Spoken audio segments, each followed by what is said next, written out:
Bonjour à tous et bienvenue sur ce nouveau podcast Trace ta route avec Northrunner.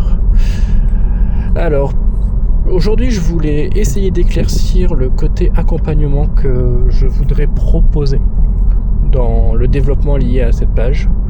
C'est le but. C'est le but de vous proposer un accompagnement en tant que coach sportif, coach running, voilà, tout simplement pour essayer d'aiguiller des débutants, des personnes qui courent aussi depuis un bon moment, qui sont pas spécialement que débutants, mais qui ont besoin un peu de mettre un peu d'organisation dans leur entraînement, un peu de performance, un peu essayer d'optimiser leur performance.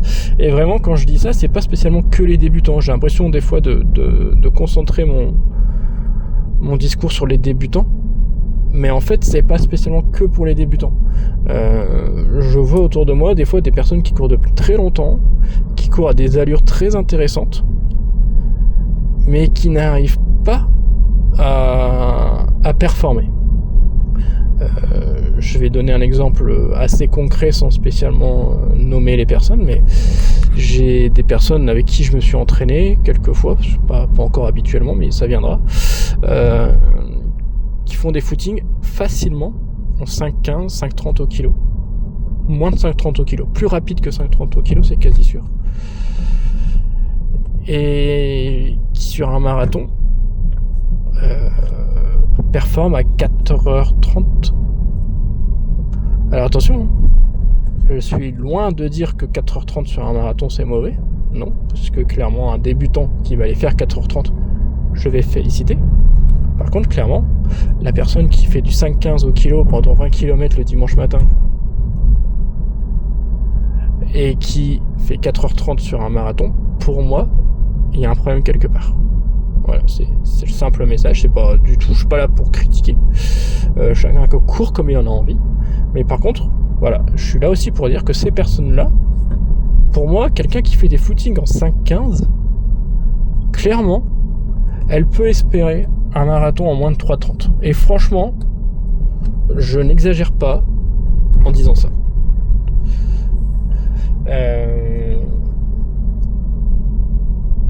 Par contre, il faut performer. Il faut savoir performer le jour J pour aller chercher ces 3h30 et faire que le 5,15 qu'on annonce, alors attention, il n'y a pas besoin d'un 5,15 en réalité pour aller faire 3h30. Même je pense un 6 minutes au kilo en endurance fondamentale pendant des footings du dimanche matin peut amener aux alentours des 3h30. Moins ou plus, là je m'engagerai pas, ça dépend de beaucoup d'autres facteurs, mais clairement on va se situer vers ce type de performance. Ce que je veux dire par là, c'est qu'il y a beaucoup de personnes simplement qui ne se connaissent pas et qui ne connaissent pas aussi l'entraînement à mettre en place pour aller performer, que ce soit sur marathon, sur semi, sur 10 km ou sur 5 km, ou même pour des débutants sur des distances un peu plus faibles. Voilà. Et c'est là-dedans où je voudrais justement aider ces personnes et leur dire que il y a vraiment une façon de faire, une façon de s'entraîner qui va juste permettre de performer le jour J. Et je vais aller loin, je vais être un peu peut-être direct dans ma façon d'interpréter et de définir les choses. Le but, c'est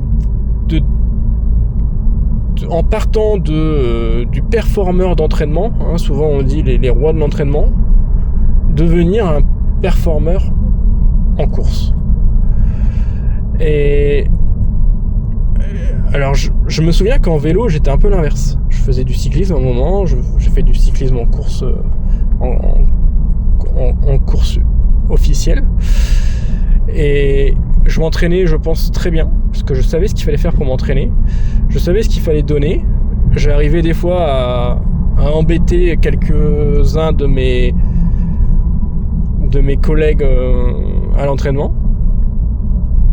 Par contre, j'étais incapable de sortir le jour d'une course. Attention, je tenais les courses, j'étais dans des pelotons. J'ai fait certaines courses très intéressantes, des 7e places, des 8e places. Je pense qu'une fois, je suis allé chercher une 5e ou une 4e place, mais rien de mieux. Et je pense qu'à ce moment-là, Alors je sais pas exactement aujourd'hui parce que le cyclisme n'est pas mon sport de prédilection, j'ai envie de dire. Mais je pense qu'à ce moment-là, j'étais clairement dans le rôle du champion de l'entraînement. Voilà. Par contre, je n'arrivais pas du tout à retranscrire ces performances-là en course. Alors peut-être qu'il y avait d'autres raisons, peut-être pas que des raisons, on va dire, liées à l'entraînement. Je pense qu'il y avait aussi des raisons tactiques qui faisaient que j'avais un peu du mal à me situer dans un peloton, des choses comme ça. Voilà. Des choses que je ne retrouve pas spécialement en course à pied, parce que c'est pas les mêmes impacts, les mêmes thématiques, les mêmes problématiques surtout, liées au peloton par exemple. Mais voilà, en course à pied, je pense avoir plutôt du coup la faculté inverse d'inverser. C'est-à-dire de savoir m'entraîner, avec mes allures sur des séances spécifiques et de savoir donner la performance le jour J, le jour de la course.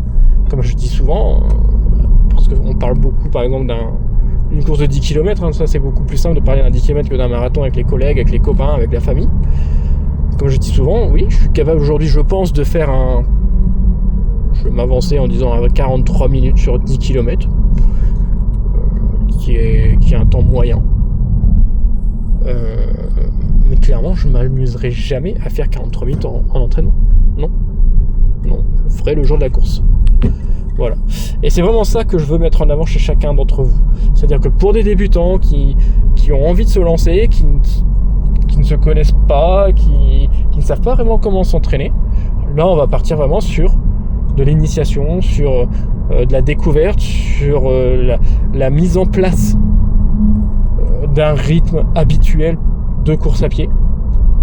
Alors quand je parle de rythme, je parle de rythme de course et je parle aussi de rythme d'entraînement, c'est-à-dire aller s'entraîner régulièrement. Savoir que c'est important de s'entraîner régulièrement, savoir aussi que c'est important de s'entraîner régulièrement sans spécialement se faire tout le temps mal. Ça c'est des choses que j'ai réussi à faire avec certaines personnes et ça j'en suis vraiment très content. Parce que je le rappelle toujours, se lancer dans ce genre de sport d'endurance, c'est un marathon. Alors c'est pas un marathon 42 km qu'il va falloir faire dimanche prochain, non. C'est un marathon de 1, 2, 3, 4, 5 ans dans lequel on va se dire on va progresser et on regardera les résultats dans 2 ans, 4 ans, 6 ans peut-être et on se dira ah tiens oui, là mon marathon je l'ai réussi. Parce que ce trail que j'ai fait 20 km dans 6 mois et que je l'aurais fait en 2h10, 2h20, 2h30, bizarrement dans 4 ans plus tard je vais faire le même trail 40 km à une allure beaucoup plus importante. Voilà. Et c'est ça qui est important. C'est ça qu'on va aller chercher. Attention, les objectifs de chacun ne sont pas tout le temps des trails de 20, de 40. Non, ça peut être aussi un trail de 6, 8. Ça peut être une course sur route de 5 km. Ça peut être une course de 10 km, un semi, un marathon. Pour tout ça, je peux vous aider. Et c'est là où je serais intéressé d'apporter mon expérience. Alors comment on va faire ? Tout simplement, au début, on va discuter. On va beaucoup discuter sur ce que vous faites. J'ai envie, sur une discussion de 15 minutes, une demi-heure, peut-être un peu plus, parce qu'on est vite emmené dans ce genre de discussion, d'apprendre à vous connaître et de savoir pourquoi vous faites cette démarche de vouloir courir et où vous en êtes surtout. Qu'est-ce qui vous amène là ? Qu'est-ce que vous avez fait ? Quel est votre niveau sportif ? Quelles erreurs vous avez déjà faites ? Parce que si vous êtes là à vous adresser à quelqu'un, c'est qu'à un moment vous considérez que vous avez fait des erreurs et vous n'avez plus envie de les faire. Et justement, on va essayer d'avancer pour que justement, moi, je vais vous proposer une méthode, un processus, un programme sur une année minimum, dont le but va être justement d'évoluer tout doucement pour éviter ces erreurs et progresser avec un objectif. La première question que je vais vous poser, c'est quel est votre objectif ? C'est-à-dire, vous voulez qu'on avance ensemble, vous voulez qu'on discute, qu'on travaille ensemble pour progresser en tant que coureur, trailer, peu importe. Ok. Mais c'est-à-dire qu'à partir d'aujourd'hui, à partir du moment où vous me posez la question, vous me contactez, quel est votre objectif ? On va où ensemble ? Et à partir de là, moi je vous mettrai des jalons intermédiaires dans lesquels je vais dire ok, on va vers un 10 km en 1 heure dans 6 mois. Ok, je suis d'accord avec vous. Mais moi ce que je voudrais, c'est que dans 2 mois vous vous inscrivez à une course, et déjà là on va voir où on en est. Dans 3 mois vous vous inscrivez à une autre petite course intermédiaire, peut-être pas la même distance, une autre distance, et là pareil on va voir où on en est. Et dans 6 mois, on a la perf. Voilà, c'est ça l'objectif. Et c'est là ensemble où on va se diriger. Voilà, c'est assez général. Je pourrais donner plus de détails. N'hésitez pas à me poser les questions dans des commentaires ou dans une communication en message privé. Je serais ravi de vous aider. On peut discuter ensemble là-dessus. Et en attendant, faites-vous plaisir et faites du sport.